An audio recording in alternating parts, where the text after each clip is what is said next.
to talk about testosterone Yes. in females. Yeah, the testosterone myth. I think a lot of women think that when we hear the word testosterone, that's a male-oriented hormone, but really we women also need it. So testosterone is that hormone that gives us our zest for life. It gives us passion and motivation, and it's actually very antidepressant. We have more receptors in our brain for testosterone than anywhere else in the body. So as we age, starting age 25, our testosterone and progesterone start to decline. So you may see, elderly, they have sarcopenia happen. So the muscle mass starts to go down quite naturally. And it's the testosterone that contains that lean muscle, not only for men, but also for women. Right. And for women, every time we're pregnant, we lose 15% of our testosterone. Wow, that's a lot. It's just gone.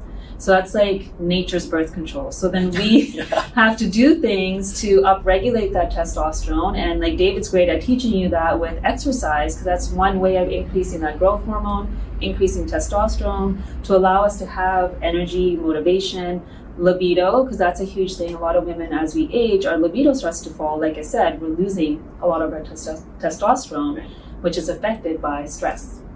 Cortisol goes up, stress goes up, testosterone comes down. When you're stressed out, you don't want to be intimate. That's just the way the body and physiology works. So it's really important to have tools that will naturally increase your testosterone. Right. And then so if you're in a high state of stress for a long period of time, I know lots of my female clients have gone over the course of years to all different places to check hormones. Yep. I recommend them come here because I really love and trust you guys.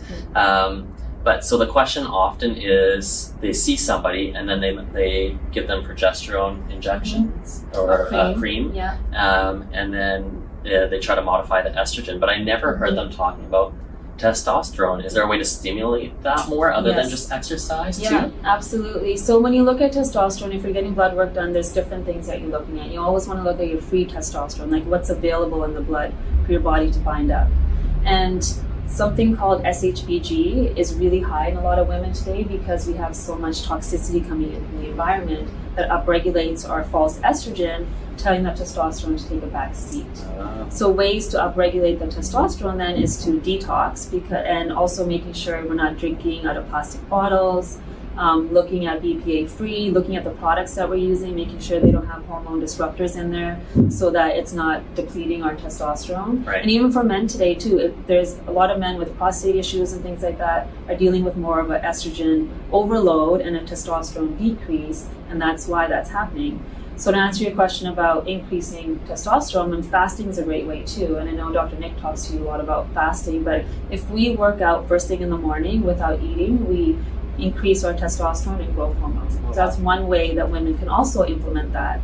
And there's certainly conditions though. I know you mentioned earlier that some women come and say, well, my doctor said my testosterone is really high, and that can happen in conditions like PCOS and things like that. But again, you want to look at what testosterone is high and why it's high. There's always a why behind it. Your hormones are just messengers, right? They're listening to the messages we're getting from the environment.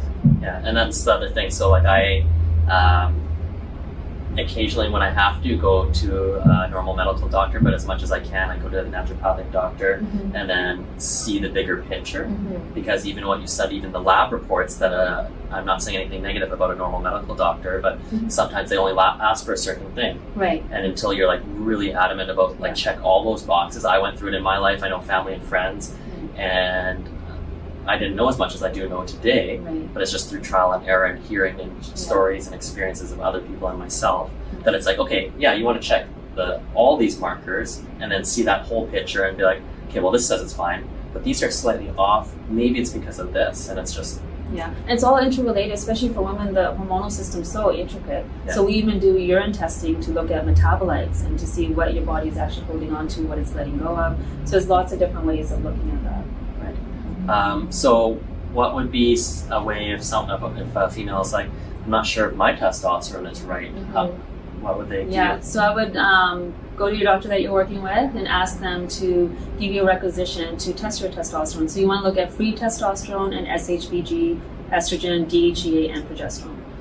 That's like a good starting point. You want to do that between day 19 and 21 of your cycle if you're still cycling. If you're not, you can go any day. So that's a good starting point, and then you get someone that actually is able to read the correlation between them. Right. And then if you need to do further testing, you do further testing at that point. Awesome. Okay, that's great advice. And thank you so much for sharing.